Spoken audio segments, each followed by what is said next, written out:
G'day guys, I am Matt from Auto 1 Browns Plains, and we've got Lachlan here from Kashy. Now what's your handle on all the socials? Oh, it's just Kashy Australia. I'm sure you could find me under a lot of other names as well. Something really unfortunate. People been picking on you? Yeah, for sure. Yeah. It's what I'm good at, so I hear. Cool. So Kashy with a K? Yep, Kashy with a K. Why with a K? Well, you heard this, right? I figured when I started the business, it was like I wanted to provide the ability, like all the other mechanics I knew were doing cash jobs. Yep. To make ends meet because the pay wasn't good. Yeah, right. I didn't have anyone around me that I could do cash jobs for because they're all newer cars, brand new cars, back to the dealership in warranty, that sort of thing. Yep. So I wanted to provide an opportunity for mechanics to make fair money.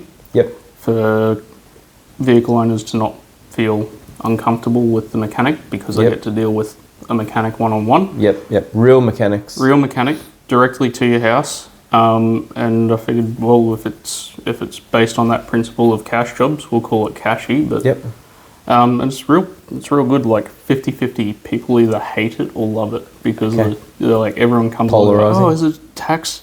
It's a tax break, yeah. I'm like, nah. It's just a pun. Yep. It's just very punny. Yeah. How'd you get up? Hey, you've been going over at work? Yeah, good. My latest is Anna and I just went to Tasmania. So nice. Yeah. Did you go and visit Dan? We did actually. Saw Dan and Sean. So that was excellent. I got to make a trip down there because two of my best buds are down in Melbourne permanently. One of my best buds is in Canberra. Dan and Sean just moved to Tasmania. Yeah, everyone's gone the cold way, huh? And the same week as Dan and Sean moved to Tasmania, so did my barber. Oh, really? So, okay. Well, that explains the mustache then. Well, yeah, got to get a haircut at some point. Something you don't struggle with so much. Yeah, I don't have to worry, mate. But I got the clippers, so I can help you out. Anyway, what's the go with what we're doing today?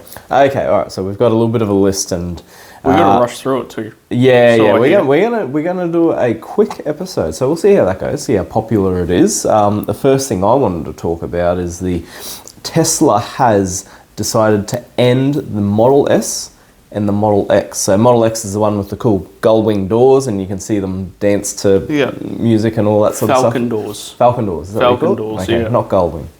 Falcon doors. The one actually, if you remember, the doors. Someone lost a finger in the door because it closed automatically with their finger. They must weigh a lot too. Yeah. So anyway, they're no more. You don't see many on the road, so they can't be that popular. Model S is getting around a fair bit. You see like way more Model 3s now because it seems like that's an Uber fleet. For sure. But the Model S is still fairly popular. Well, they've been around the longest, so they haven't had a refresh since when? Yeah. I don't know if they've really had like a true refresh since they came out. So I wonder if something is on the way, but what they're doing is they're making way in their factories for their, their robots, the humanoids. Is it Optimus? Yeah. So, don't like that. You don't like that? I don't like it. Yeah. I don't like that, it might just be me, but I don't like that Elon's trying to shut down the fairly successful car company to build a fucking robot that doesn't even have true function yet. Well, he's betting that it will, and if he gets it right, his pay packet is just ginormous. So he's having a go, so to speak. I mean, I could get behind getting rid of the Model X, but geez, give one of them an update and don't pull out another Cybertruck. Because are they even selling the Cybertruck anymore? I don't think I've seen one in Australia. Yeah, well, they're not compliant for Australia. Ah, okay. They don't meet EU standards or our standards. Right. They're basically an American. In what way? Is it safety or? Or pedestrian crash for one. Yeah, that's what I'm thinking. Yeah. Because they've got a huge pointed knife edge bonnet. Yeah, it'll cut you straight in half. Yeah. Make a salad out of you. I still like them. I think they look cool. But we looked at it a few episodes back, and we could not get our hands on tyres if we wanted to. So keeping that car alive in future would be interesting to say the least. what bothers me with the Cybertruck, like, yeah, I get great concept. Like, it's interesting that they've gone for a completely different body design, body style, yada, yada, yada. Yep. Made out of all stainless steel. It's just all the promises that were made along the way, and versus the actuality. Like, it's going to be great off-road. Yep. Turns out it's not. It's going to be great for towing because it's got tons of torque. Turns out it'll rip the rear subframe out if you put any weight on it. Yeah. And it's then, like the XJ220 of like everyday cars. Yeah, and then like the worst one for me is the fact that it's a truck, a ute bed, and it's got no like valid. Yeah, you can't really use it. You can't use the tray. Yeah. And then you look at that compared to the Rivian. Yeah. Okay. Yeah, Yep. yeah. Have you seen the Slate? I think I have. So it's extremely basic. That's Bezos's one, yeah. Correct. Yeah. Or he's put funding in some way.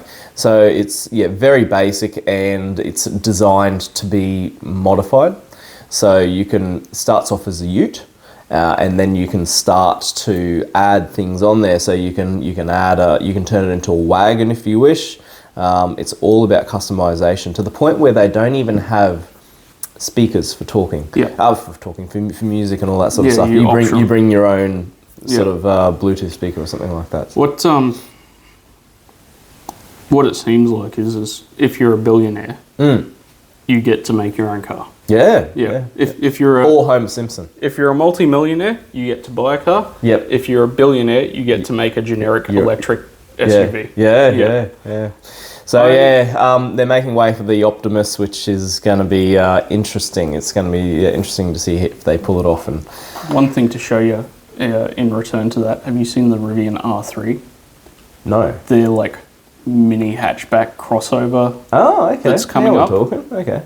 Oh wow. Okay. It looks like that Lada. What was the Lada? Like a Lada Niva. That's the one. Yeah. It's somewhere between like a Delta Integrale and a Lada Niva, and I'm sure. I like the Deltas. Yeah, they're cool. Yeah, I'm sure that we can image. Yeah. R3. Yep. You know what is the true disappointing thing about the drop of the Model S and X? Yep. Hit me with it. Yep. It ruins Elon's pun. Or was it pun? When you lined up all the models together, it spelled sexy. Oh. It was S3XY. Oh, really? Yeah. I didn't even get that. There you go. So it's no longer sexy. It's just... It's just 3Y. It's 3Y. It's A. He should make it like 3CPO or something like that next. You'd think. Oh, he names his kids like that. So. Yeah, that's right. Yeah. Oh, dear. Colour me disappointed. Again. Yep. Oh, well, we'll see. What else has been going on? Okay, so GM and Ford have both gone and set themselves up, registered themselves in the States as a bank. Yep, I thought that's what that word was. I was hoping I was wrong. Yeah, so this is so that they can provide cheaper loans for cars. Cheaper loans. So, it gets pretty... I'm not sure how they discount it, but they must get some commercial rates and maybe even discount it a little bit as well already. So this is just making their business cheaper. Well, we already have Hyundai Finance and such like that. So I think this is just a way... This sounds like a way to get... Instead of getting the purchase price, it's to turn that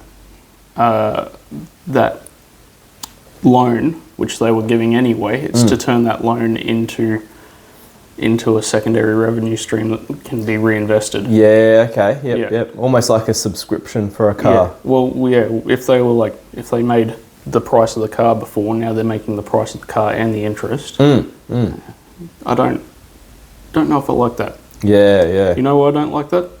Go for it. GM and Ford. Have they made a good car recently? The Ford GT? That was a while ago. It was 10 years ago.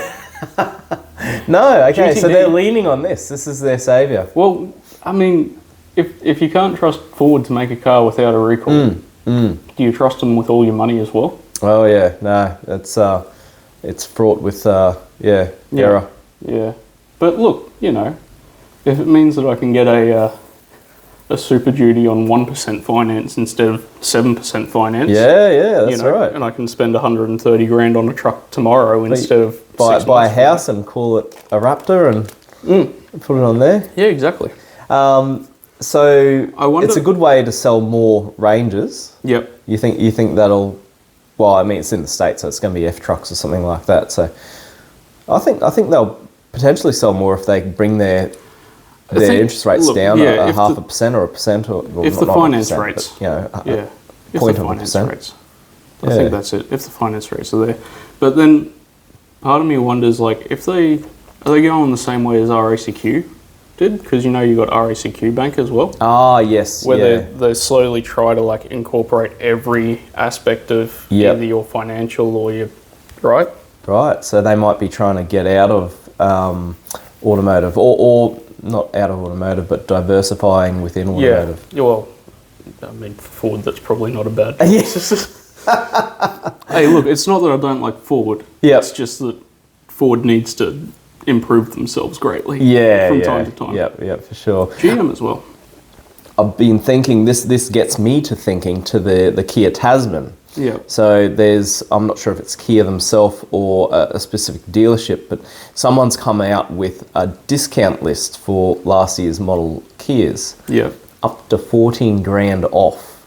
They're really struggling to move these things. That's so weird as well, because the Tasman is, I kind of like it. It's not. I don't like the body shape so much, but like I trust. Yeah, they build decent cars. Yeah. They're usually pretty well sorted. Yep. The dealer experience for Hyundai is not the best, but my dealer's not. I remember that. Yeah, they're getting worse. Yeah, getting worse. Yeah. So they had their two-wheel drive models down below 50k in this sell-off. That'd be why.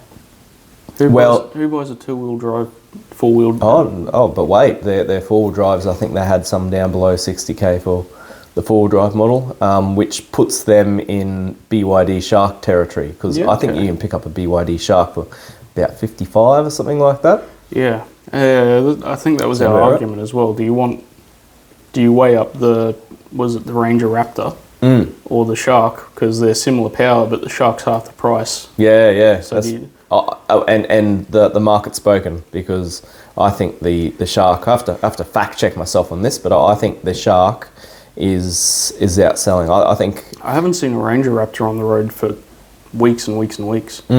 So right, okay. They're all in the workshop. Yeah, I like, they were real popular for 3 months after they were released, and haven't seen one since. I saw one within the last week, taken off at the lights, and you can hear it, and I'm like, They fucked up the exhaust on that, didn't they? Oh, I like it. It's like the right amount of noise, but I think it's got that like droney rasp, but not the It's not quite on line with a Mustang or something like that, which sounds real good. Sort of sounds like. Sort of sounds like an older 350 370Z with a hole in the center muffler. Yeah, right. Okay. It's getting like partially muffled, but also kind of too loud, and that wallowy sort of. So you reckon they're messing with it too much? They're trying to finesse it too much, and they've just sort of I don't know, killed what it really should be. Yeah. I think if they'd done that exhaust a little bit better, that would have solved a lot of problems for me, and then just straight pipe it. So I heard them straight piped as well. They're worse. Oh, really? Okay. Actually, that's why they mess with it. With that said, there was someone at Cars and Coffee the other week down at Cooperoo with a straight piped GT3 RS. Oh, wow. That would be cool. Horrendous. Wouldn't it? It was the worst. It must have broken the DB rating just sitting there. Yeah, right. Okay. Pretty just loud. idling. And it... Was it registered or trailered? Registered. Oh, wow. Yeah. Well, I mean, what? You drove it there. You got a GT3 RS, like, they're going to give you a $200 ticket for having a straight pipe on it instead. Yeah, price of entry. Yep. Yeah.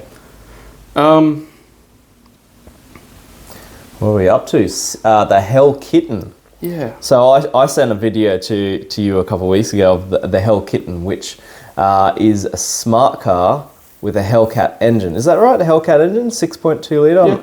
Yeah. Anyway, it's got a big 6.2 litre, 700 horsepower. Is that a 383? 383 cube? Yeah, I'm not too sure, but these Let me do things some math. cook. It sounds like it's charged. Sounds like, well, that Hellcat, yeah. Yeah. 6.2 supercharged. Right, so yep. 6.2 litres in cubic inches. So while you look up that... 380. 379. Yeah. Very cool. What they've done is they've just chucked the engine in the cabin, so it's in the car. So you're in the car, the engine's in the car. That's your passenger. That's your passenger. And you just gotta ride that bull and try and keep it on the road.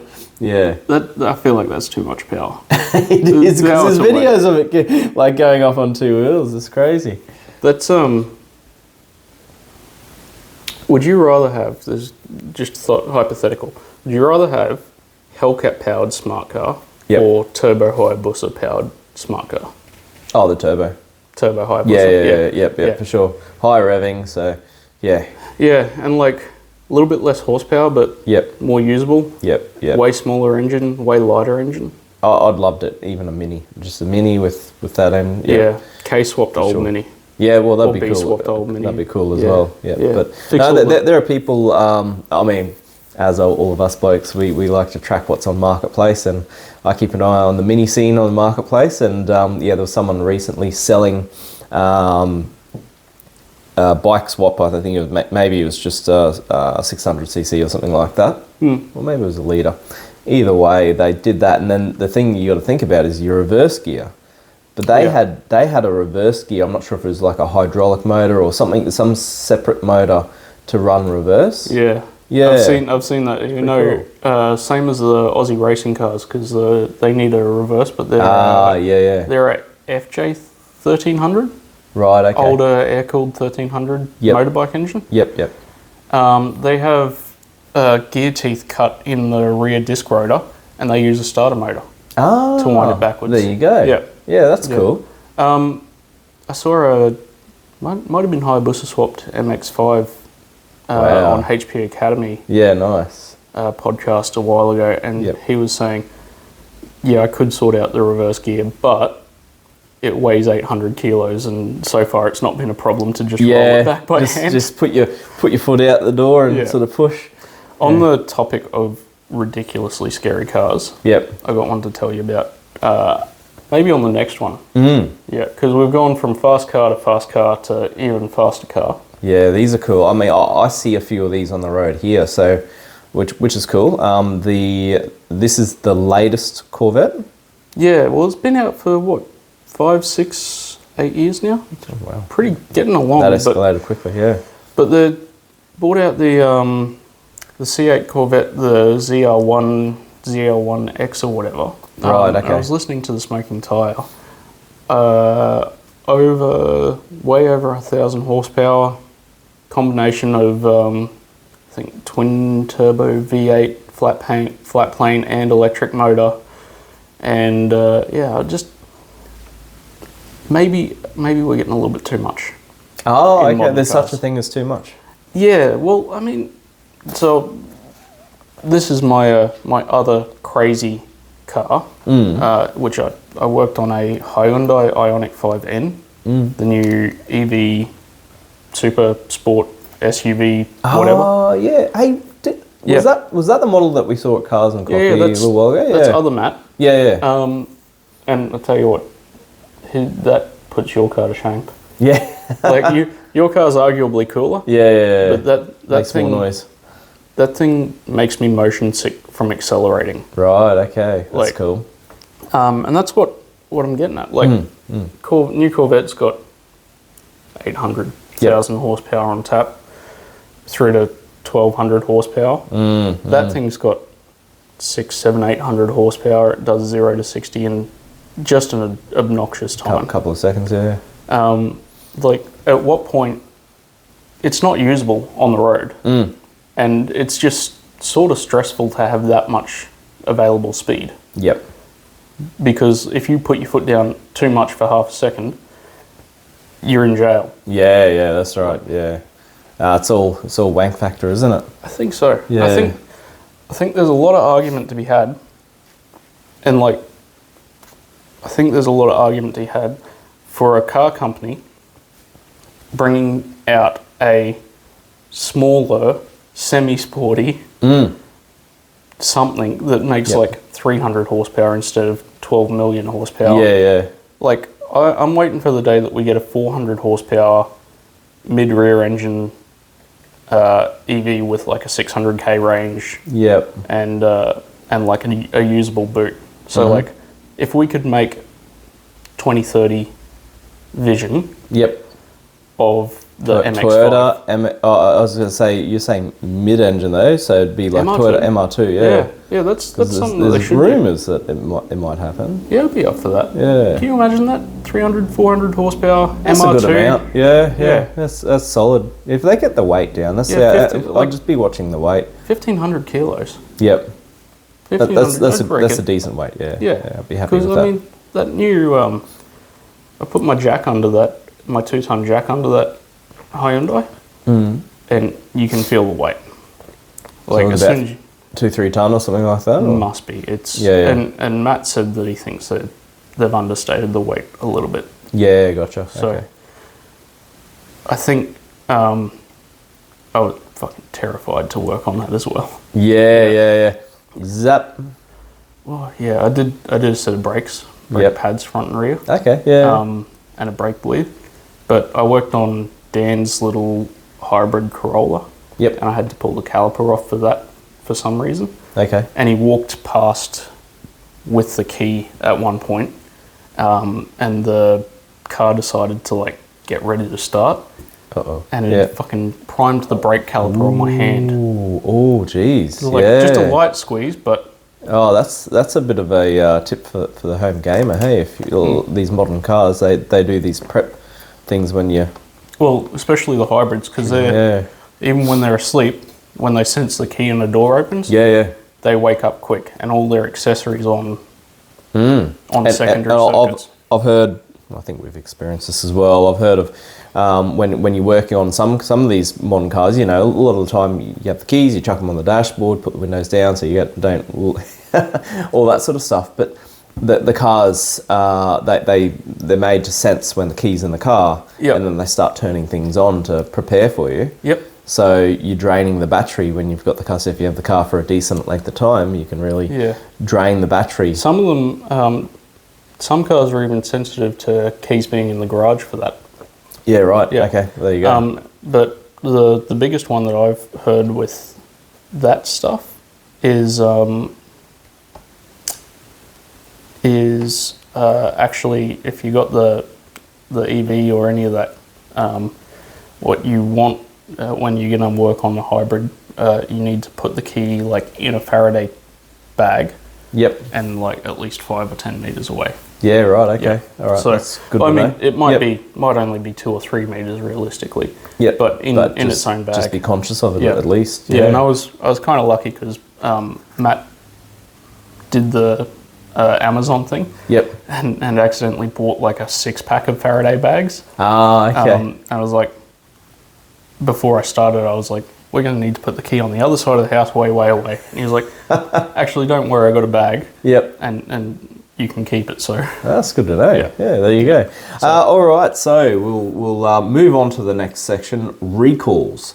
Yep. You've got a couple of cool ones. I've got one that I've added as well. Yeah. Well, the Ford Super Duty, new release. Yep. Hasn't had a recall yet. But I watched a big review on it. Yep. Where they really loaded it up. They towed a really overloaded dyno trailer. Yep. With it. Did a whole bunch of stuff. Looks real cool. I'm waiting, as with all Fords, to see when the first recall comes. Yeah. Okay. All right. We'll watch and wait. I mean, it's kind of the model it's based on has been out for a while, so hopefully they've fleshed out some of the issues. But a lot of new stuff with it as well. Exhaust DEF. Yep. Secondary catalyst reduction. So it's got AdBlue. Yep. It's got a DPF. It's got 8-bolt Yeah, I hubs. remember that. Yeah. Heavy duty diff, which I think has come out of the Ford Transit. But what the review said is that it's actually real slow. Hey, wow. Like really slow. Yeah, it's not a Raptor though, but can it tow? That's the real question. Yeah, well, I think the review I saw said that they thought maybe they derated it a little bit to protect the engine longevity. Oh, because it's going to be under load all the time. Yeah. Time. Oh, that makes sense. The thing that got me with that one was the build out. Yep. Steel tray on a cab chassis. How much does Ford charge you? Yeah, that's probably the most expensive model. Is it around 100k? Is it? Well, just the steel tray option. Oh, to tick that box. Yep. Yeah, what is it? Uncoated or like plain is like $8,000. Oh wow. And to get it matte black coated is like $10,000 for a steel tray. Jeez. Yeah. That's nuts. Keep the aftermarket going. But yeah, I'm super G up on the Super Duty. I think it's cool. Yeah, for sure. But that's the one Ford that we can get down with at the moment. I get down with the GTD and the Mustang. Yeah, for sure. Yeah. For sure. Fiesta ST. No, they don't. It doesn't exist. They're gone. If you jump on Ford's website, if you're ever interested, jump on there and have a look at their model range. It is Utes and what do you call it? Crossovers. Crossovers, yeah, like electric crossovers and stuff. So now the one I came across was BMW have done a recall, and it was their cars burning down. Now I've heard some theories about why their cars burned down, and the theory that I heard was it's because their indicators, they short and they burn the car down, and that's why BMW drivers don't like to use indicators. Yeah, that makes perfect sense. Makes sense, right? Yeah. But it turns out it's the starter motor. So they did a recall on starter motors on their range, and what was it? It was from the late teens to the early 20s or something like that. How many were affected roughly? Oh, geez, I don't know. Say 120,000 or something ridiculous. Yeah, it was a lot. Yeah. It was across multiple models. Yeah, you know what BMW's like as well. Changing a starter motor, even in a dealership setting's got to be like big pretty job. interesting. Yeah, and then to do 120,000 of them. Wow, they've got their work cut out, hey? Yeah. So it must have been really wrong for them to we got a problem. Yeah, I wonder if it's the actual starter motor or if it's the starter circuit. Ah, okay. I wonder if it's like internal short potential on the starter motor. Yep, makes sense. Or if the bit of cable that goes down, the main supply cable, can get overheated. Yeah. Like it's not quite thick enough or something like that. Yeah. Because you've seen when the cable's not big enough, it basically becomes like a heater element, a resistance element. Yep. Okay, well, watch out for that one if you have a Beamer. Do you just check the recalls. Do you reckon BMW's going to send emails out to all the people, or do you have to subscribe for those as well? You might have to pay. Yeah, find out about recalls. $5 per month. Yeah, stupid cars. Oh dear! And then we came across an issue with Toyota as well. Yeah, well, Kia and Hyundai have had that problem up until quite recently, haven't they? Where they're rather easy to steal. You just need a USB stick.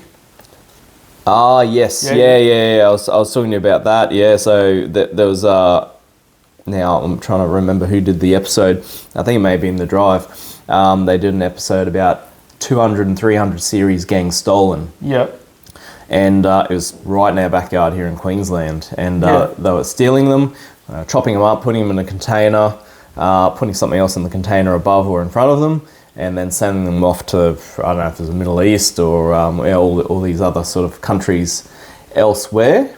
And it's been a massive problem for Toyota. Now, Toyota have come out with a solution. Yep.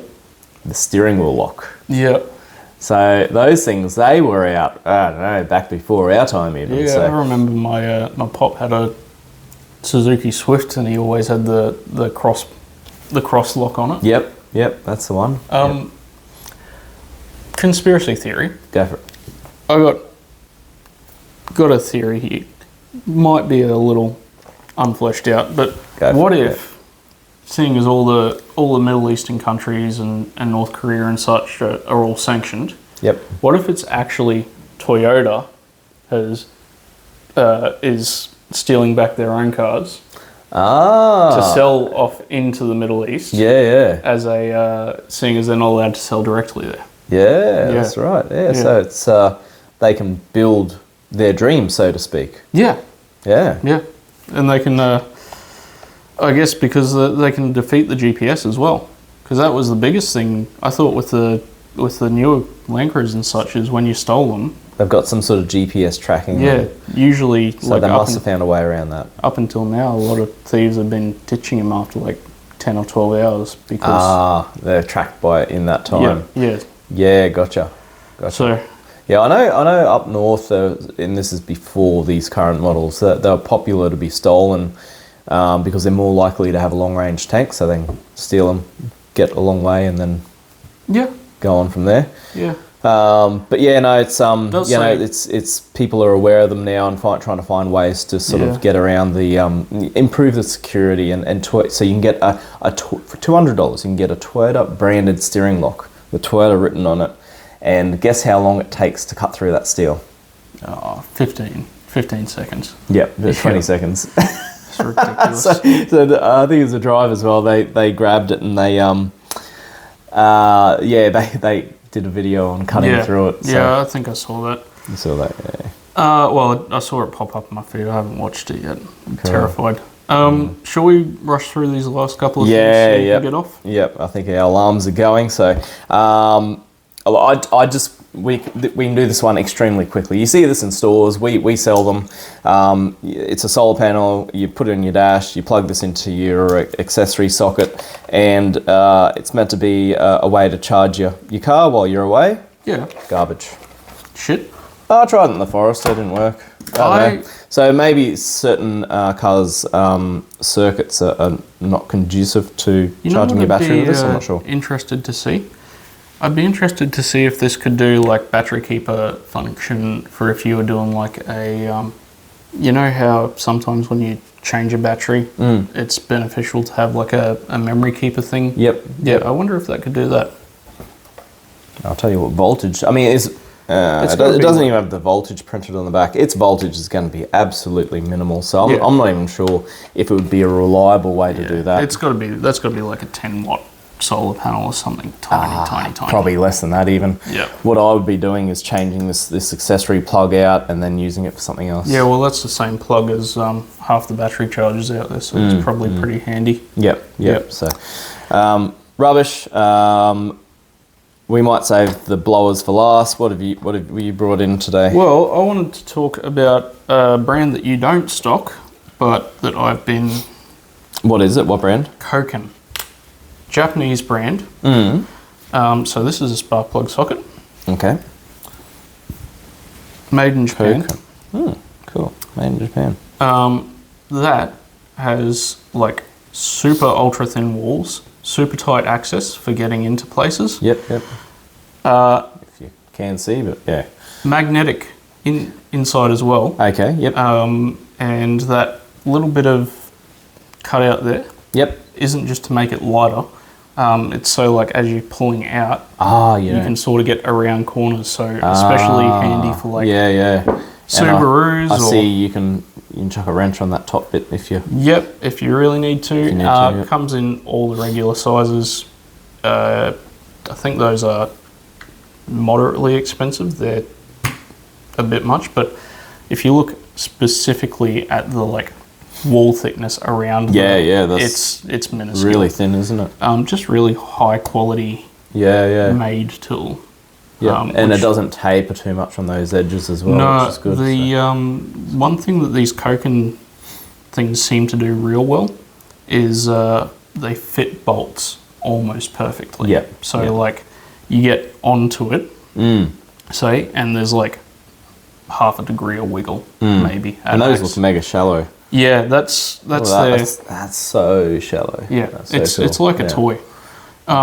But if you're in tight spaces, that's going to save you bacon, isn't it? Yeah, this whole set, probably not for the regular home gamer, $170. Wow. But It's 107. I wouldn't use it. I'll just put it up in the wall and look it's at it. 30% cheap, 30% smaller than the equivalent Blue Point Snap-on Yep. short sockets. That's cool. And I can see it. they've come in handy so many times already. Yep. What's this O2 sensor? This is one. I wish I didn't have to buy this one. Yep. It's an O2 sensor, but it's a 24mm. Oh, okay. Right. And this is one where I will say not worth it, because I paid $125 for that socket. Okay. How many times have you used it? I bought it last week. Okay. So it's going to get its first and only use tomorrow, and it's never going to make its money back. Wow. Yeah. Now, it's nice to have. Yeah. Yeah. Because it's like the only tool that I could find in a reasonable time frame to do a certain job. Yep. But I think if I had my time over, I've already got buyer's regret on it. I think I'd buy a 24mm socket off of Amazon and modify it and just cut down it with a grinder. Yeah. So 2 things that 100% were worth it. Yep. Because that's incredible. Yep. Even if you're probably not for the home gamer, but whatever. Yep. And those as well. But if you're using them on the regular, it's worth it. Yeah. You will need them once in a blue moon, but when you do need them, there's nothing else that's going to do it. And that's where they come in. Yeah, that's cool. Actually, the biggest thing that I've found with this sort of stuff, especially like Nissans, where they've got the intake manifold over and then there's like one exposed coil pack, right? Yep. So if I want to check the spark plugs on a service, that little 10mm, it is enough on an extension to sneak and then sit straight on the bolt. Whereas like if I had the connector here, right, and the bolts here, if I had a longer socket, it wouldn't get onto the bolt straight. Yeah, gotcha. So it's like literally that sneak around that corner, or some of the Jeeps, that sort of thing, where you've got like the intake manifolds are too shallow to get off the bolts. That's where. There was a product we used to sell. I mean, I'm sure we can still get it. And it was like a little sleeve you put in your finger with a magnet on the end, so you can get in and. That's kind of cute. Yeah. So you can sort of position that and then do whatever. Yeah, right. Yeah. I don't know how good that'd be, but you know, like once in a while you find a tool that's like $20, $30 that like. Yeah, it was cheap. It was has one use. Yeah. Now I really need to get moving, so we might have to come back and do that one. Yep. So guys, thanks for tuning in, and we'll try and produce something. Maybe sooner, we'll do if you get back in time, we'll just do the walk. Do those? Outside. Yeah, cool. All right, well, over and out. I'm Matt from Auto 1 Browns Plains, and Lachlan from Kashy with a K. Yep. Search for Kashy or Kashy Australia. I'm going to go and fix more cars. Yeah, cool. Over and out.